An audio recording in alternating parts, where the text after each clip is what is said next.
Hello, hello. Good evening. I am going to wait a minute or two just to let everybody show up. And in the meantime, happy spring, everyone. So excited to see all of you. I'm going to talk about something really important today, which is procrastination and anxiety and how to stop procrastinating and really be able to live in alignment with your intentions. So I'll just wait another second for people to jump on. Say hello when you're here. Leave me a comment. Even if you're watching this in the replay, just say hello. Oh, hey Agnes, can't wait to see you tomorrow too. I'm excited. All right, cool. So let's talk about procrastination and anxiety. So I have a lot of people who will come, and the first time they ever meet me, they come to me and they say, Caitlin, why do I continue to procrastinate when I know that it gives me so much anxiety, right? Like there's something that I want to be doing with my life or something I want to work on or something that I know is good for me and I have every intention of doing it and then I don't do it. I make the conscious choice not to do it. I do something else instead.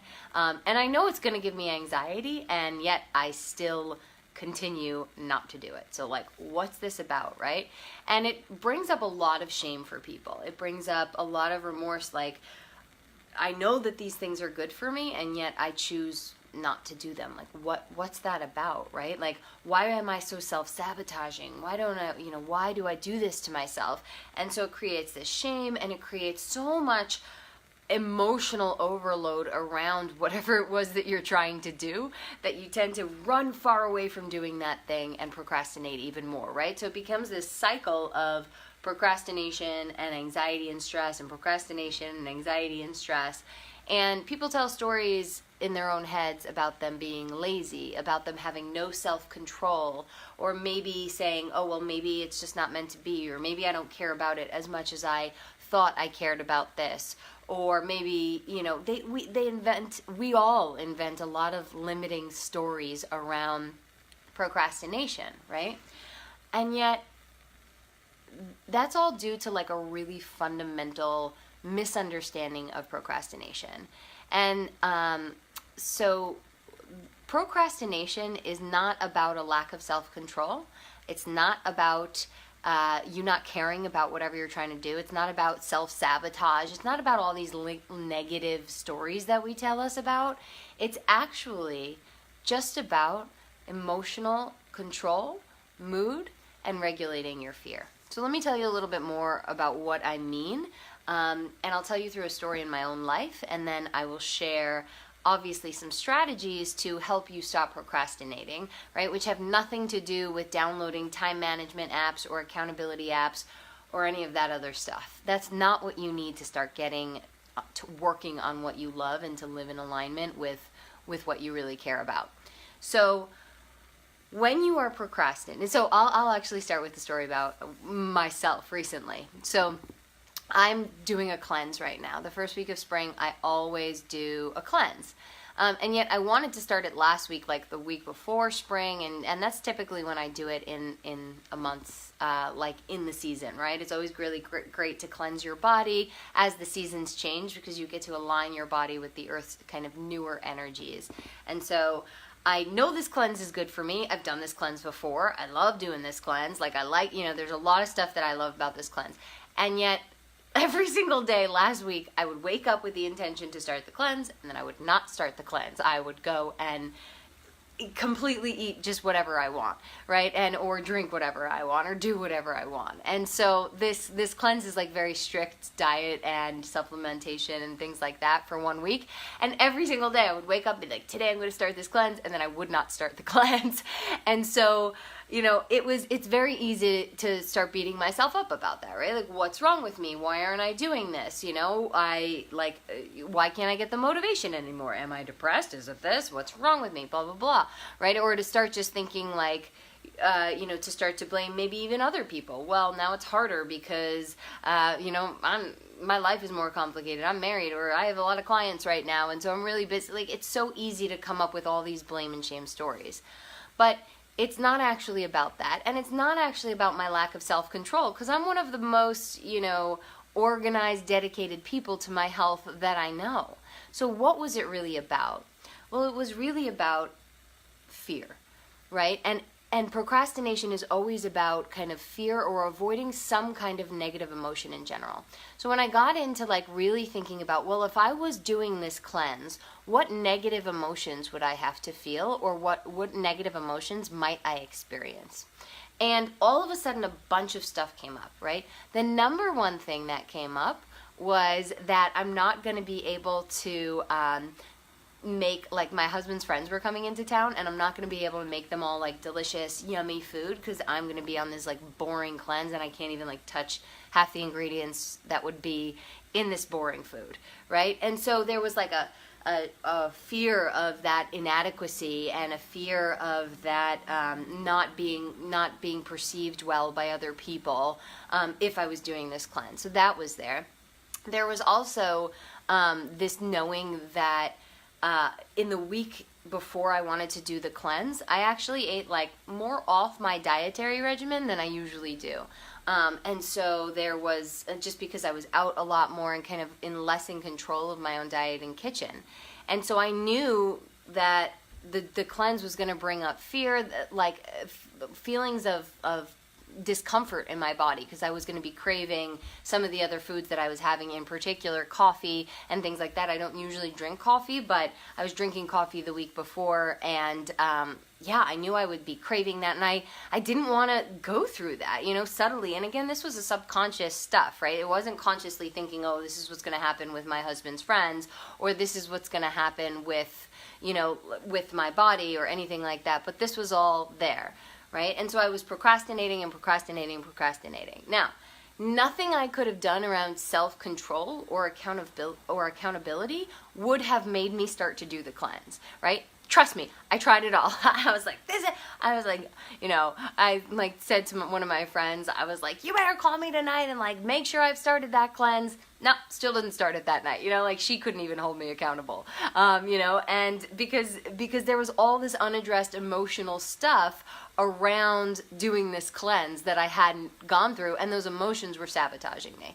And so what else did I try in order to hold myself accountable? Oh, I said like, okay, well, I'm not going to let myself eat anything else unless I just eat cleanse food. That also didn't work. I just went ahead and ate everything else, justifying it, saying I needed it in order to be a better, present coach and a good, friend and daughter and wife and all these kinds of things, right? So no accountability, no self-control, none of that was going to work. And it doesn't, because our emotions are such powerful forces within us that no amount of like logical reasoning in your brain is going to change the way that you start behaving.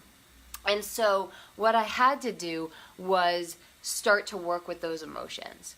Now, the thing about those emotions is that, in that moment, like I said, there was some fear of feeling inadequate or bad about myself because I had gone a bit off my diet the week before, and I was worried about feeling weak, right? There was fear about it being inadequate in my social relationships and in my marriage, and not living up to the expectations I have about myself there. There was all of that kind of fear, right? And the way that our brains are oriented is that even though the logical part of my brain knew, like, Caitlin, like, you meet these people all the time, they will in general love and respect you, one little thing is not going to get in the way, right? My logical brain knew that. My logical brain also knew that it's okay for me every once in a while to get off my perfect diet, that I don't have to be a super human all of the time, right? My logical brain knew that, but the immediacy of that fear took over my body completely in the present moment. And so there's also we can't convince ourselves that, okay, well, the benefit and the fear, or logically speaking, this will happen, because emotions are not logical things, right? And people hate hearing this, but it's so true, and it's so important for you to know. So how do you break the cycle then? And how did I break the cycle of procrastination, feeling bad about myself, leading to more anxiety about when I was finally going to start this cleanse, knowing spring was running out, right? Leading only to more procrastination, because then it felt like there was more pressure and I was even worse off and all this kind of stuff. And I was in this cycle. So how did I stop this cycle? I stopped it by my number one favorite tool that everybody who watches my lives probably is clued into by now, and that is self-compassion. And specifically, self-compassion is really the practice of being really kind and gentle to yourself. And so, even though those fears on some level I knew were irrational, and on some level I knew should not be tanking my larger commitment to health and wellness and liveliness and vitality and all this kind of stuff, they were. And so while I was hating the fact that those were there, I had to stop hating them and instead turn to them with love and kindness. So here's what that looked like. That looked like, Caitlin, you are such a kind person that you have so much consideration for your husband, your husband's friends, all these other people in your life, that you're willing to even put yourself on hold or even consider putting this health cleanse on hold in order to be sharing love with them. You know, that's a really, really, really kind place for you to be coming from, Caitlin. You know, I really practiced some self-appreciation there, right?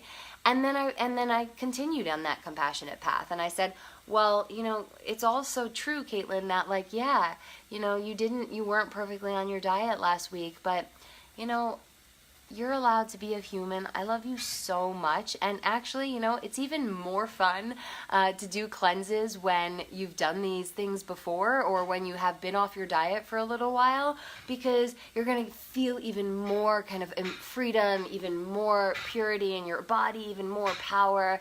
And so, you know, you're going to totally feel great. But I get it, you know, transitioning from one diet to another really quickly is hard, and I totally get that it's slow. So even if you want, Caitlin, to do this cleanse in a slower way or in a toned down way in order to be able to take care of the other needs that you have here, cool, girl. You're still ahead of most people. You're still, you know, you're still cleansing. You're still actively looking at your health and marrying it to your other interests. Girl, you got this. You can do this. I love you. Let's take it slow and make it happen. Now, a lot of you might be thinking, some of you might be thinking, how corny. Why are you talking to yourself like you're a child or a 3-year-old or whatever? And it's because I believe in love. And I believe that love can heal everything and compassion can heal everything. And I have not seen an exception to that rule in my entire life. And so I practice self-compassion, which is in meditative form, but you can do it in a journaling form. You can do it in a mirror talk, right? But just be kind to yourself. Figure out what are the things that you're afraid of facing in that experience and learn how to wrap those in just love and understanding and compassion. That is absolutely my favorite way of allowing myself to be gentle with myself as I move towards the thing that I was procrastinating on. And an extension of self-compassion is also around self-forgiveness.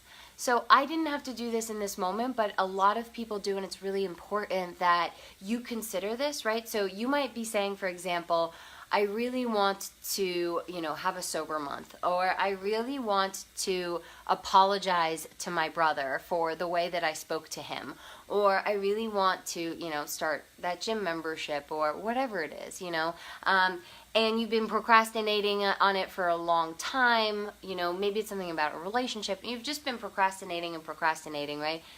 Go deep into that. Ask yourself, what are the negative feelings or emotions I'd have to experience while doing this thing, right? And it's probably something around shame for being bad at it, or resentment, or any of these kinds of things, and say, all right, well, these are the reasons that I haven't done this so far, and I choose to forgive myself because those are hard things. Those are hard things to face. Those are hard emotions to deal with. I already live a stressed out life. I'm already overwhelmed. And so this is not an easy way to feel, and no wonder I'm procrastinating. And I choose to forgive myself and let the past go, and then gently, slowly ease my way into this in really kind, compassionate ways, right? But you have to forgive yourself for your procrastination. If every time you are judging yourself so powerfully because you're procrastinating, right, that's not going to give you any more motivation to go do the thing. So forgive yourself. Be compassionate to yourself, right? And the other strategy that I use to, when I find that I'm getting caught up in a procrastination cycle, to kind of get back on track, is curiosity. And so when I see myself procrastinating around something, like a lot of times I'll see myself procrastinating around having a difficult conversation with someone I need to have a conversation with, right? Like, let's say a client who hasn't paid me, and I need to go and talk to that person about paying me, but I also need to balance in that conversation like the love and the compassionate approach that I take to coaching, right? So I often find myself avoiding those kinds of conversations and procrastinating on them, right? And so what I've learned to do in those kinds of situations is just get curious about it. Meaning, hey, here you are, Caitlin, wanting to do this, but not actually doing it. What's happening in your body right now? What are you actually feeling? What are the thoughts that are going on through your mind? And if you were to do, just start to do this, how might that change, right? And what can you do, or what can I do in my body and in my mind and in my heart and in my environment and the space that I'm in to start to change my energy around this thing that I'm procrastinating on, right? So I asked myself, well, okay, I have a lot of friends who are just like badass money queens. Like, they are just, so freaking good at being in the flow of money and never having any loaded guilt around that or anything like that, right? And so I just call one of them, and I just got their vibe in, and I got their energy in, and I was feeling so inspired and empowered that I could then go do the thing, right? And so I could have that conversation with my client and not be in that place of fear and shame and all that negative emotion that I was avoiding, right? And so it was that sense of curiosity and wonder around, hey, there's some negative stuff coming up in me right now. Just noticing that. How can I start to change that? Can I think differently? Can I go somewhere? Can I talk to someone? Can I do a breath practice? What can I do to change my own energy? And just be like a curious scientist about how to change the inner environment so that you can change the way that you actually show up in the world. So that's really my consolidated recommendations around procrastination. Is number one, know that it's not a matter of accountability, right? It's not a matter of somebody forcing you to do it, or you forcing yourself, or getting, a time management app or a productivity app or anything like that. It's not a matter of productivity. It's not a matter of self-control. It's not a matter of shame or a bad personality trait like laziness. Let those stories go. This is about emotional regulation and being able to deal with negative feelings. And so when you are procrastinating around something, turn towards it and say, how would I have to feel? What would I have to experience that feels negative if I was doing this thing, right? And then just offer yourself compassion, forgive yourself for the past because you didn't know why you were avoiding this fully, and choose to be curious about how to change it going forward. And I promise you, not only will you be able to start doing those things, to start gently moving on the path that you want to move on, but more importantly, you're going to do it from a place of joy and love and self-respect and self-trust and feeling and following your intuition, rather than from a place of self-sabotage or feeling like you need to be disciplined or like you're a child or any of that, right? And that is the path of the heart that we are on in this practice together. So follow your heart, be compassionate, be kind, find out what emotions you need to learn how to work with in your body, and you're on your way, my love. All right, put your questions in the comments below, and if you guys want to hear more about that amazing cleanse that I'm in the midst of right now, you can also comment or send me a message, and I'd be happy to share it with you. And in the meantime, namaste, love to all.